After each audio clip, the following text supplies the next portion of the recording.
যার কাছে আপনার কোনো গুরুত্ব নাই তাকে গুরুত্ব দেওয়ার মতো আমার মনে হয় আসলে কোনো কিছু নাই। কারণ যার কাছে নিজেরই কোনো গুরুত্ব নাই তাকে এত গুরুত্ব দেওয়ার কী আছে। হ্যালো এভরিওয়ান, আসসালামু আলাইকুম। সবাই কেমন আছেন? আশা করি সবাই ভালো আছেন এবং সুস্থ আছেন।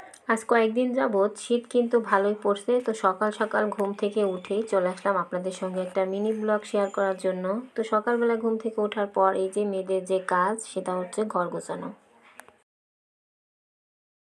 সকাল সকাল যদি রান্নাঘরে ঢুকে যাই তাহলে দেখা যায় ঘরটা আর গোছানো হয় না, ঘরের এদিকের কাজগুলো কিন্তু পড়েই থাকে। আর এই যে যাদের ঘরে ছোট বাচ্চা আছে তাদের অবস্থা এরকমই হয়। চলে আসলাম একটা কাজ করার জন্য, আর আমার কুটোবুড়িটা এসে আমাকে শুরু করে দিয়েছে ডিস্টার্ব করা। আসলে ও এমনই করে সব সময়। আস্তে আস্তে একটু একটু করে বড় হচ্ছে আর ওর দুষ্টামিটাই বেড়েই যাচ্ছে। ও হচ্ছে সব সময় এইরকম দুষ্টামি করতেই থাকে। তো এই যে অবশেষে হচ্ছে ঘরটাকে গোছানো শেষ করে এখানে হচ্ছে আমি নাস্তা বানিয়ে নিয়েছি, তার সঙ্গে হচ্ছে একটু চাও বানিয়ে নিলাম। আর চা খেতে খেতে বারান্দায় বসেছিলাম, আর বারান্দায় বসে বসে হচ্ছে চাটা খেয়ে নিলাম।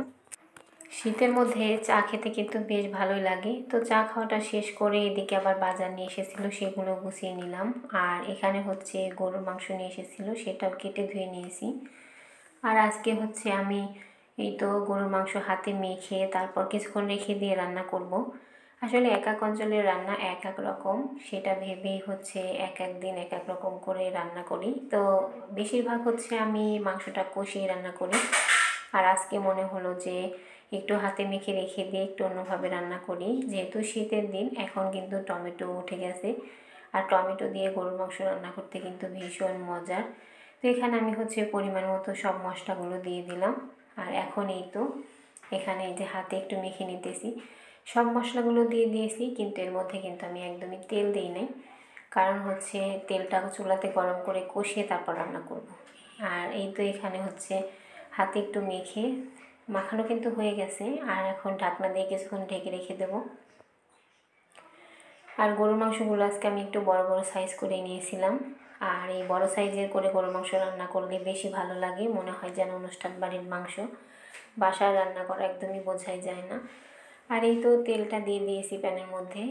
আর মাংসটা কিন্তু এই যে কষিয়ে নিতেছি, আমি একদমই পানি দিই নাই, মাংসে কিন্তু প্রচুর পানি উঠেছে। আর একটা পাকা টমেটো আমি কেটে দিয়ে দিলাম, এতে করে কিন্তু এই ঝোলের স্বাদটা অনেক অংশে বেড়ে যায়। আর এদিকে হচ্ছে আলু কেটে রেখেছিলাম, ওইটা হচ্ছে আমি এর মধ্যে দেব।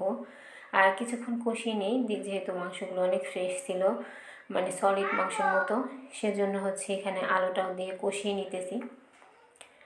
আর এই তো এই যে মাংসটা কিন্তু অলরেডি আমার রান্না করা প্রায় হয়েও এসেছে। মাংস রান্না শেষে হচ্ছে ভাবলাম একটু পিঠা বানিয়ে নিই। আর এই তো আমার শখের মাটির সাজটা, বেশ কয়েক বছর ধরে এই সাজে আমি পিঠা বানাই, কিন্তু আজকে হঠাৎ করে সাজটা ফেটে গেছে। তো এই সাজটা আমি অনেক শখ করে নিয়ে এসেছিলাম আমার বাবার বাড়ি থেকে।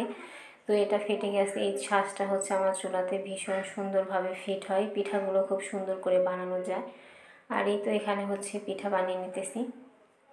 আর গরম গরম চিতই পিঠার সঙ্গে হচ্ছে আজকে গরুর মাংস খাওয়া হবে দুপুরবেলা, তো আমরা বানিয়ে নিতেছিলাম। আর এই তো পিঠাগুলো বেশ সুন্দর হইতেছিল কিন্তু।